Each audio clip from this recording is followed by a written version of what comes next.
Putin Zelensky की meeting असंभव, रूस पर हमले को तैयार जर्मनी फ्रांस।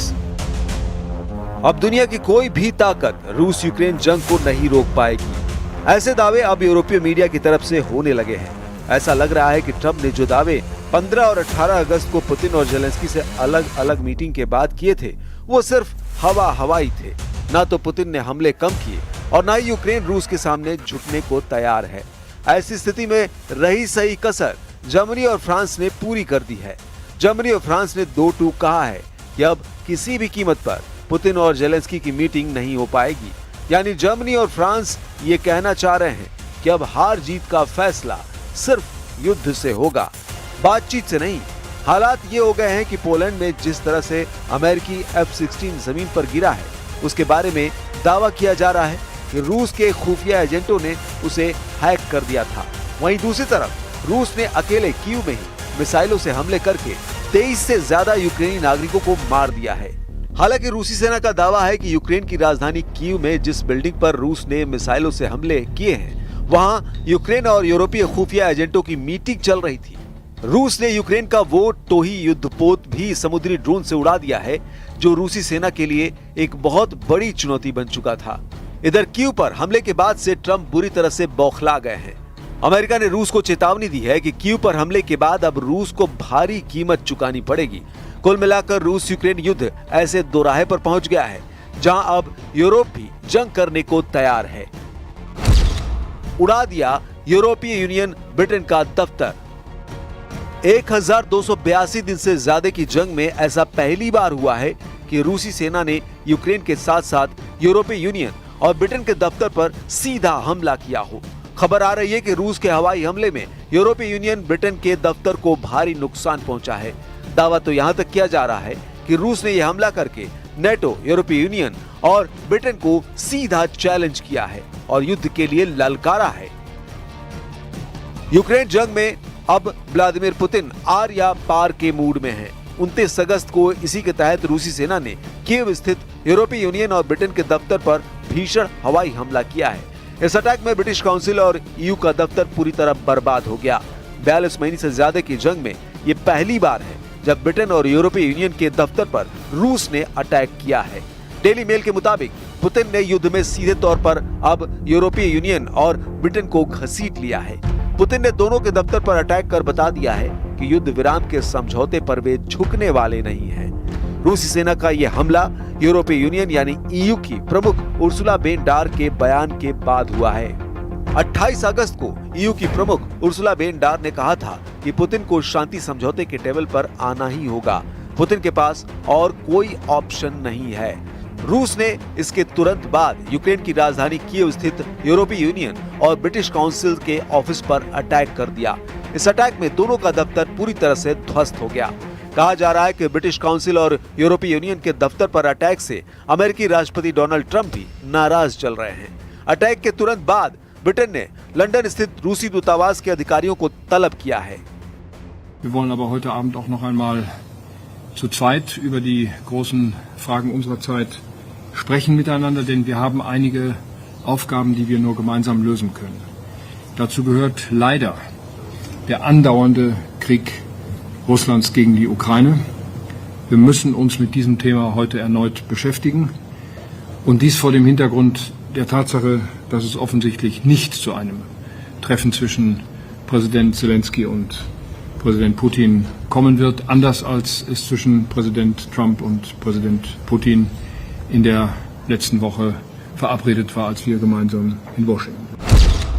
629 ड्रोन मिसाइलों से रूसी हमले कीव के उड़ाए चीथड़े। 28 अगस्त को रूसी मिसाइलों और ड्रोन ने यूक्रेन की राजधानी कीव में अपार्टमेंट ब्लॉकों को तहस नहस कर दिया, जिसमें 4 बच्चों सहित 23 से ज्यादा लोगों की मौत हुई है। यूक्रेनी अधिकारियों ने बताया कि इस हमले में अमेरिका के शांति प्रयासों को कमजोर करने का खतरा पैदा हो गया है। यूक्रेन की वायुसेना के दावों के मुताबिक रूसी सेना ने कम से कम 629 ड्रोन और मिसाइलें दागी, जो पूरे युद्ध काल में एक ही रात में दूसरा सबसे बड़ा रूसी हवाई हमला है। उड़ा दिया जेलेंस्की का जलपोत।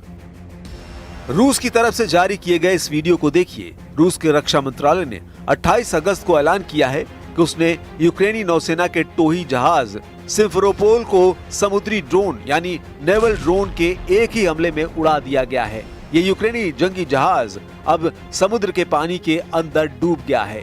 ये एक बड़ी खबर है क्योंकि सिम्फेरोपोल की कथित तौर पर 1 दशक से अधिक समय में यूक्रेन द्वारा कमीशन किया गया सबसे बड़ा जहाज माना जाता था।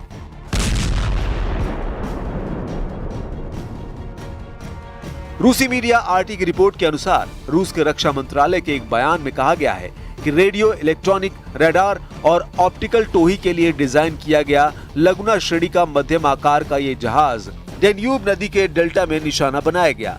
इस नदी का एक हिस्सा यूक्रेन के ओडेसा क्षेत्र में स्थित है। आरटी की रिपोर्ट में TASS की रिपोर्ट का हवाला दिया गया है। उस रिपोर्ट में एक यूएवी विशेषज्ञ ने बताया कि यूक्रेनी नौसेना के जहाज को तबाह करने के लिए ये समुद्री ड्रोन का पहला सफल उपयोग था। यूक्रेनी सैन्य खुफिया एजेंसी ने कहा कि यूक्रेन की सेना ने आज़ोव सागर में एक छोटे मिसाइल ले जाने वाले रूसी युद्धपोत पर हमला किया, जिससे नुकसान हुआ। यूक्रेन ने कहा कि जहाज में आज़ोव सागर के टेमरव्यू खाड़ी क्षेत्र में मिसाइलें दागने की क्षमता थी। एक तरफ यूक्रेन युद्ध को रोकने को लेकर तमाम कोशिशें चल रही है, तो वहीं दूसरी तरफ ट्रंप के साथ जेलेंस्की ऐसी डील करने में जुटे हैं ताकि पुतिन को जंग में हराया जा सके। पिछले 36 घंटों में ही रूसी सेना ने पूर्वी यूक्रेन के कई इलाकों पर ताबड़तोड़ हमले किए हैं। लेकिन देखने वाली बात तो यह है कि जेलेंस्की को अभी भी लगता है कि अगर वो ट्रंप के साथ बड़ी हथियारों की डील कर लेंगे तो उससे पुतिन को काबू में करना आसान हो जाएगा। खबरों के मुताबिक अमेरिकी राष्ट्रपति ट्रंप ने यूक्रेनी राष्ट्रपति जेलेंस्की और यूरोपीय नेताओं से मुलाकात में यूक्रेन को सुरक्षा गारंटी देने का आश्वासन दिया। एक रिपोर्ट के मुताबिक यूक्रेन ने अमेरिका से हथियार और ड्रोन खरीदने का प्रस्ताव दिया। अगले 2 हफ्ते में पुतिन जेलेंस्की की मुलाकात हो सकती है, जिससे जंग को रोकने को लेकर फैसला होगा। एक रिपोर्ट के मुताबिक यूक्रेन ने सुरक्षा गारंटी के बदले $100 अरब यानी 8.3 लाख करोड़ के अमेरिकी हथियार और $50 अरब यानी 4.15 लाख करोड़ के ड्रोन खरीदने का प्रस्ताव रखा है। यूक्रेन को ये पैसे यूरोपीय देश मिलकर देंगे। ट्रंप ने 18 अगस्त को कहा था कि हम नेटो को ही हथियार बेचेंगे, नेटो चाहे तो हथियार यूक्रेन को दे। हथियार खरीद का यह प्रस्ताव जेलेंस्की और ट्रंप की व्हाइट हाउस में होने वाली मुलाकात से पहले यूरोपीय सहयोगियों के साथ साझा किया गया था। अमेरिका से कौन से हथियार और ड्रोन खरीदे जाएंगे, इसकी पूरी डिटेल सामने नहीं आई है। हालांकि यूक्रेनी अधिकारियों ने मिसाइलों और डिफेंस डिवाइस के साथ शहरों और बुनियादी ढांचे की रक्षा के लिए 10 American made patriot air defence system की डिमांड की है।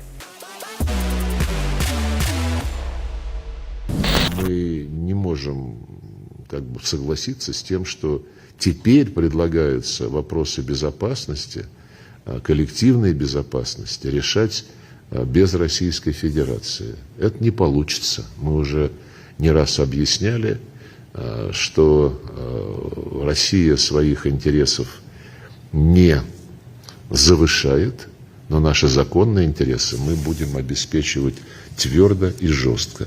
И я уверен, что на Западе, прежде всего в Соединенных Штатах, прекрасно понимают, что всерьез обсуждать вопросы обеспечения безопасности без Российской Федерации – это утопия, это путь в никуда. रूस का पलटवार, यूक्रेन के 143 ठिकाने तबाह।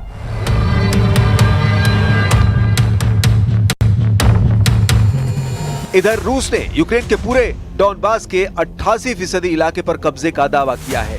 ट्रंप के सामने भी पुतिन ने 15 अगस्त 2025 को कहा था कि अगर यूक्रेन के 4 बड़े इलाके रूस को यूक्रेन सौंप दे तो रूस सीज फायर के लिए तैयार हो सकता है। लेकिन जेलेंस्की ने 2 टूक कह दिया है कि यूक्रेन की जमीन रूस को गिफ्ट में नहीं दी जाएगी। यूक्रेनी सेना ने भी चुन चुनकर रूस की तेल रिफाइनरियों में भयंकर हमले किए हैं।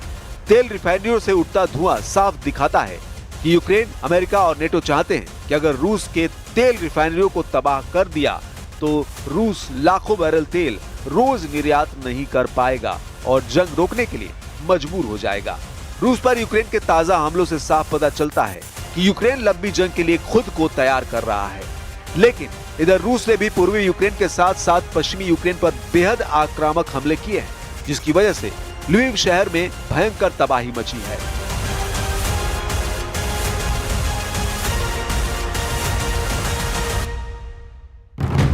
यूक्रेन के ज़पोरिजिया क्षेत्रीय सैन्य प्रशासन के प्रमुख इवान फेडोरोव के मुताबिक रूसी सेना ने यूक्रेन के ज़पोरिजिया क्षेत्र में एक ही दिन में 17 बस्तियों पर 448 हमले किए हैं।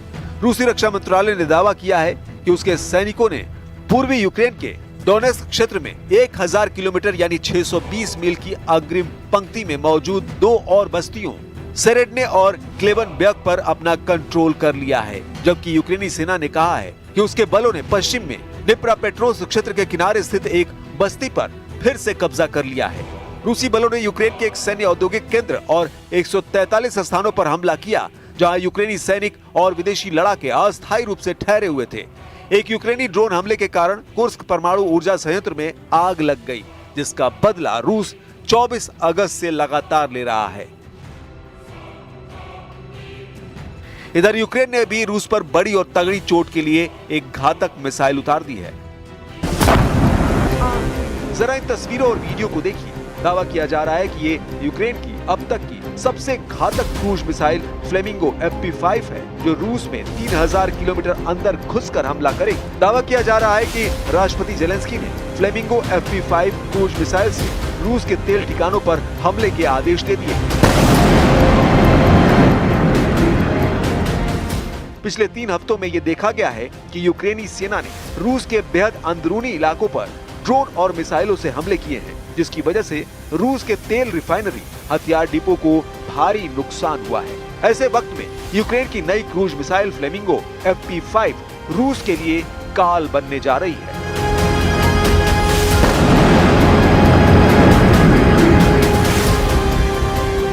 यूक्रेन के दावों के मुताबिक फ्लेमिंगो क्रूज मिसाइल यूक्रेन की बढ़ती सैन्य ताकत और स्वदेशी हथियार निर्माण का प्रतीक है। ये रूस के लिए एक बड़ा खतरा है। ये रूस की मजबूत हवाई रक्षा और जवाबी मिसाइलें युद्ध को और खतरनाक बना सकती है। फ्लेमिंगो एक अत्याधुनिक क्रूज मिसाइल है, जिसे यूक्रेन की फायर पॉइंट कंपनी ने बनाया है। इसके डिजाइन में संयुक्त अरब अमीरात यानी UAE और ब्रिटेन की कंपनी मिलानियन ग्रुप की FP5 मिसाइल की तकनीक का इस्तेमाल हुआ है। इसकी मारक क्षमता 3000 किलोमीटर है। इस मिसाइल के जरिए यूक्रेन रूस के सैन्य ठिकानों, तेल डिपो, क्रेमलिन, Su-57 लड़ाकू विमानों, Tu-95 बम वर्षक विमानों और एयरक्राफ्ट कैरियर को निशाना बनाने जा रहा है। जरा इसकी खासियतों पर एक बार फिर से नजर डालिए।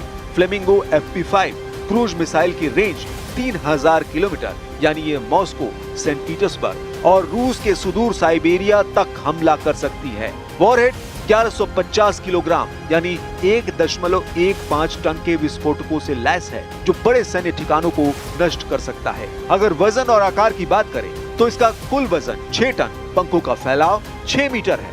इसकी गति यानी 850 से 900 किलोमीटर प्रति घंटे की रफ्तार से उड़ती है। अधिकतम 950 किलोमीटर तक जा सकती है। इसके नेविगेशन में INS, GPS और CRPA यानी एंटी जैमिंग सिस्टम है, जो रूसी इलेक्ट्रॉनिक युद्ध प्रणालियों को चकमा दे सकता है। यूक्रेन का दावा है कि इस क्रूज मिसाइल को सिर्फ 9 महीने में बनाया गया है, जिसका युद्ध क्षेत्र में पहला सफल परीक्षण हो चुका है।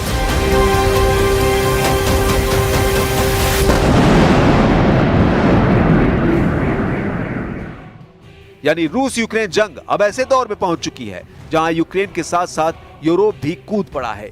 पुतिन ने भी समझ लिया है कि लुका छिपी का खेल खत्म करके सीधे युद्ध से हार जीत का फैसला हो जाए। अब देखना होगा कि रूस से सीधी जंग के लिए यूक्रेन के बाद कौन सा देश रूस के सामने आता है।